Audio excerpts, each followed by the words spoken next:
জুমার খুতবা চলাকালে কেউ কথা বললে আমাদের করণীয় কি? জুমার খুতবা চলা অবস্থায় যদি কেউ কথা বলে, মুগুন নিয়ে দিবেন বাড়ি মাথার উপরে, ঠিক আছে না?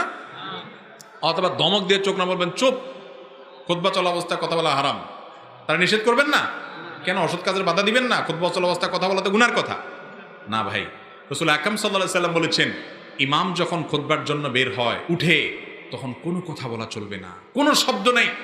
এমন কি কেউ কথা বললে এ ভাই চুপ, এই কথাটাও বলা যাবে না, ইশারায়, হাত দিয়ে ইশারায়, মানে কোনো শব্দ বলা যাবে না, কাউকে চুপ করার জন্য বলা যাবে না। আর আমাদের দেশে আল্লাহু আকবার, খুতবা শুরু হয়, এবার আমরা তখন দান বাক্স ছাড়ি, ঠিক না? ঠুকঠাক ঠুকঠাক আওয়াজ, লাজান আইসক্রিমের পেটির আওয়াজ, ঠিক না? ঠিক। খবরদার এই কাজটা করবেন না। এই কাজটা বেশিরভাগ মসজিদে এখনো মানুষ করে, বিশেষ করে গ্রামাঞ্চলে। দান বাক্স যা ছাড়া দরকার খুতবার আগে পরে করবেন। খুতবা